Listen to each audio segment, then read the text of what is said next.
good evening, everyone. Yeah, I supposed to be sleeping this night, but still couldn't sleep at all. So I just decided to make this brief video. Hopefully that it could be useful for all of you. And thank you for watching my video. Yeah, all this time.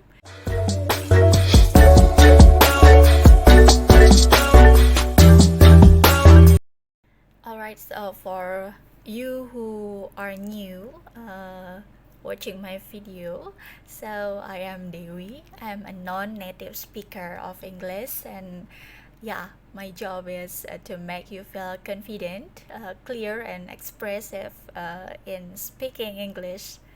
And yeah, this night I would like to share some of the things about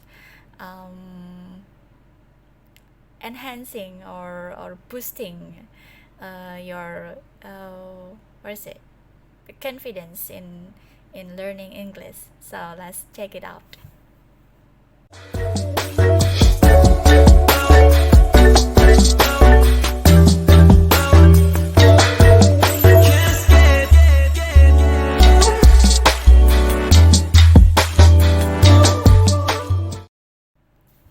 Okay, here's the question that came across my mind this night, or might be come across to your mind. I mean, in your mind as well. So this is about using grammar or structure in good grammar or good structure in speaking. Yeah, sometimes in speaking, we are really where is it? We forget what we should speak properly or correctly in grammar or in structures, and that become our question. So why do my grammar is still rambling or still tangled?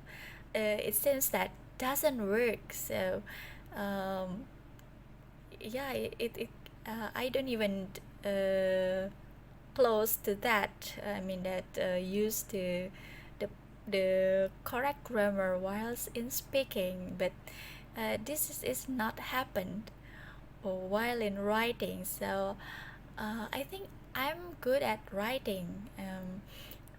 I mean that I can use the rules of the grammar or the structure properly or correctly, but not in speaking. So but don't worry about that, because I think, yeah, some people think that and I especially used to think that the languages in writing is the same with the languages in speaking, but that's totally different. Yeah, means that if you if we are talking about writing, we have more time to think about the words or the sentence that we are going to say or we are going to deliver. So we keep thinking about the structure, the good structure, the coherency. Yeah, I mean the coherency between the paragraph that we are going to build. In the letter. So but this is really different when in speaking, as while we are having conversation, we don't have much time to think about the good grammar or the perfect grammar. So I mean that sometimes we forget about the rules, and because I mean that because we're not a native speaker, so sometimes we slip of tongue, and then sometimes we missed that rules. And I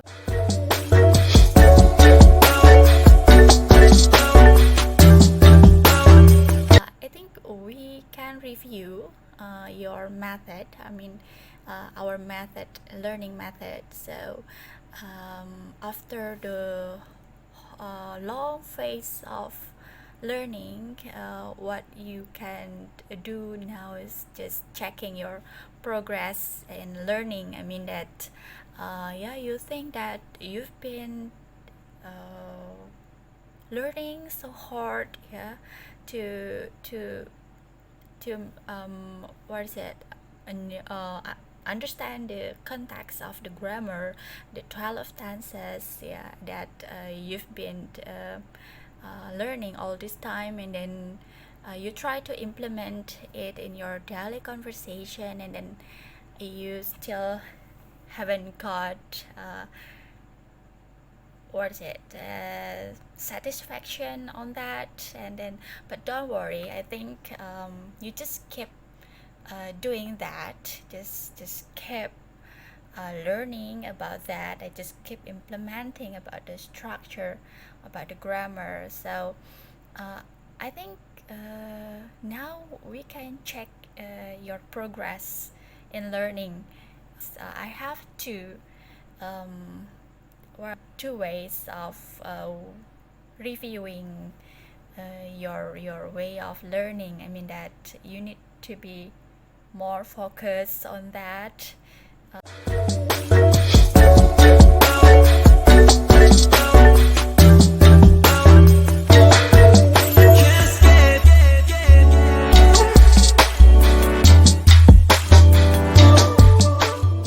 Okay, so I think we need to check. The first is building consistency, repetition. So I mean that if you understand or remember one of your rule of grammar that you've been learning all this time with your English teachers, or you've been known all this time, yeah, you can just try to be consistent doing the repetition on this grammar.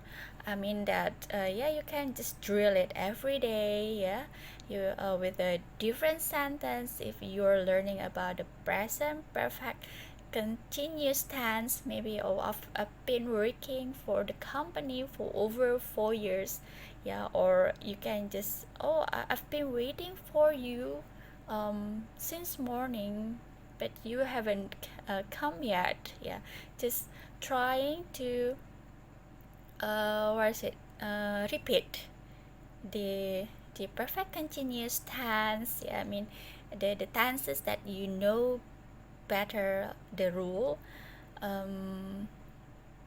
continuously, that you need to make it in a different kind of sentence. So yeah, this is what I call as drilling.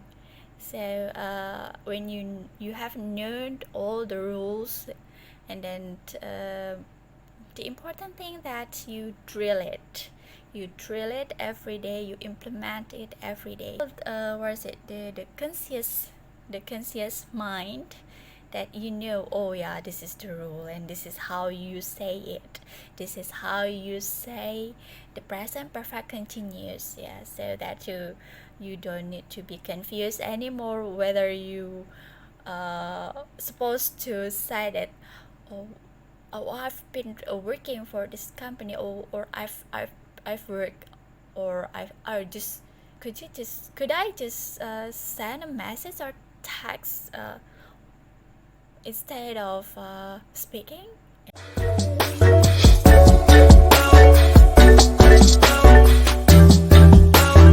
And the second is understanding your biggest struggle. Means that is that one tenses that you keep failing to use, grammar rule that you keep forgetting. So even though you in writing you're really good at it, I mean that you know the rules of the tenses, you know you can use it correctly, but in speaking you're still rambling, yeah, and then only focus on that grammar, that you feel that you keep failing, or you keep forgetting, and that's the very best practice or exercise, yeah, to be more focused on that. And uh, where is it? Oh, I've experienced while I was teaching at class. So um, sometimes it makes me think hard to make my students speak up their ideas, you know. So for most, it is her or his first time at class speaking in front of their classmates or their colleagues, so it's really difficult.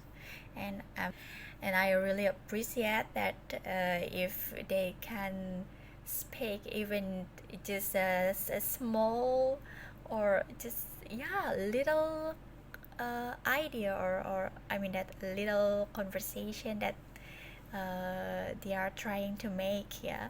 And I'm really proud of them, you know. Yeah, what is it?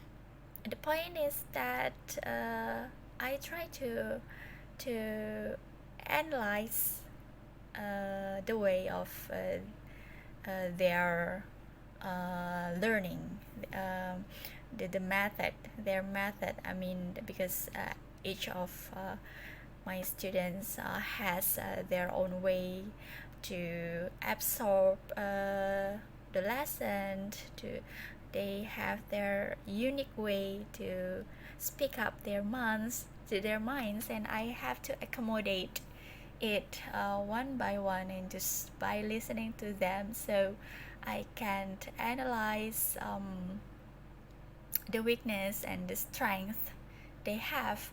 So what I want to trying to say here, I just try to build your, again, confidence in speaking is really important, since the first time that you want to speak in English. So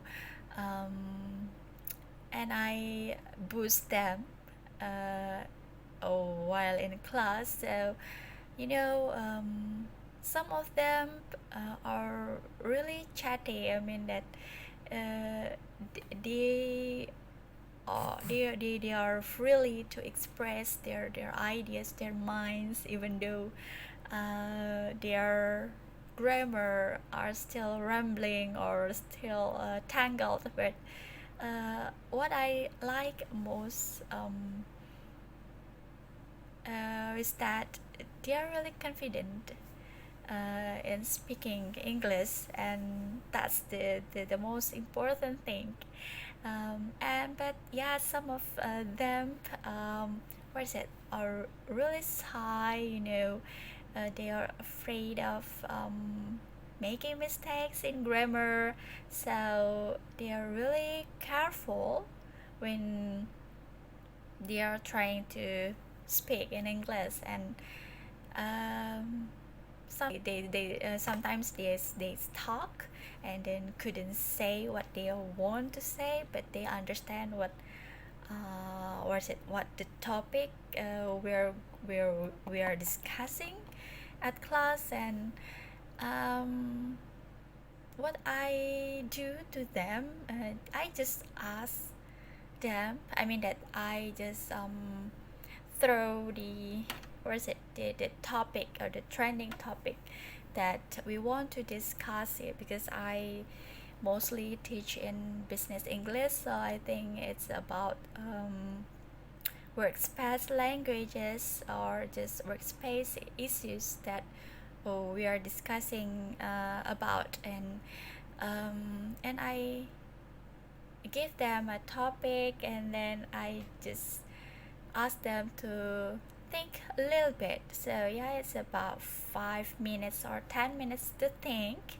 and then after that they can just speak up their what is it, their ideas or their minds about the topic. And then I think by giving chance of thinking, they can construct their ideas through writing. Yeah, I mean they can make a pointers. Yeah, just the what is what is it, what is best for them. Yeah, I mean about the idea, what is bad, or what is good for them. Yeah, so just I give them space to think first. Yeah, before I give them space to speak. So that's really important, to yeah, I just want to uh, teach them I mean like freedom of learning. So I mean freedom of learning is just trying to make our students just um, be more active, and then just think.